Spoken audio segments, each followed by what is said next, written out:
सोड़ी समी कारी कोठड़ी कब्रवारी में न अब्बो न अम्मा न मिट्र न माइट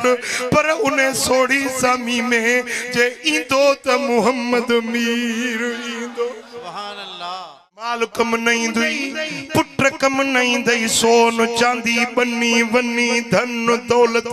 कुछ कम नहीं दुई पर जे कब्र में कम ही दुई त मदीने वारो साईं सुभान अल्लाह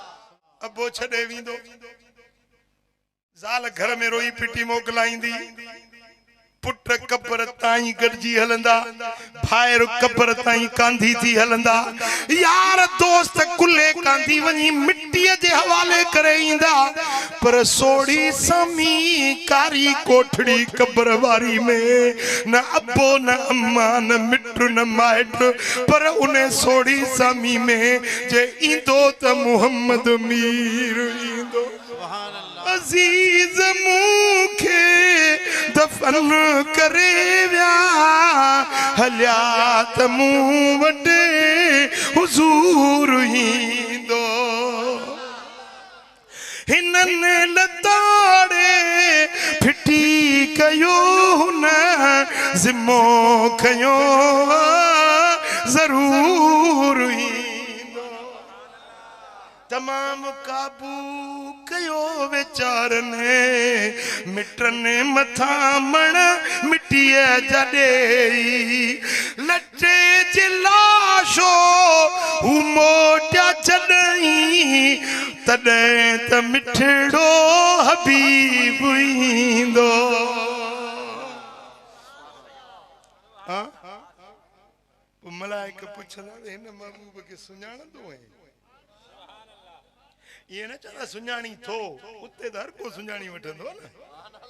ये न चंदा सुञाणी दो सुञाण उते हर को काफर भी सुञाणी वठंदा दे मदीने वारो साईं हिते जी पुछा थींदी त सुञाणंदो होए मदीने वारे के दुनिया में सुञातो हुई हिते जी सुञाण उते कम ईंदी हां हिते अज मदीने वारे जे दर जी गुलामी कई फरमा बरदारी सुन्नत शरीयत दीन ते अमल कई सुञाण दे ही मुझे मिठो मोहम्मद करीम मलाइको हटो परे त मां पंहिंजे दिल भर जो दीदार त कयां पर जे हित न सुञाणन हो त के बिटाई तो फरमाए जे हित न सुञाणन हो त के से कीअं सुञाण दियूं केच में जन हिते मदीने वारे के न सुञातो आ सुन्नत दीन शरीयत इस्लाम छडे दिनो ओए कब्र में भी कोन सुञाणंदा चवंदा हा हा ला अदरी मां नथो सुञाणा केरा मां नथो जाना केरा चवंदा हाणे हिन महबूब के न सुञातो थई तुंजी कब्र के जहन्नम दी खड था जन महबूब के सुञातो न उनन जी कब्र रोद तुम मिर रियादिल जन्नह बेहश्त जे बागन मा एकड़ो बागीचो बनजी हां तो मिठा जिन पंजी कब्र जन्नत जो बाग तो बनाण चाही त अज वक्त थी रब के राजी करण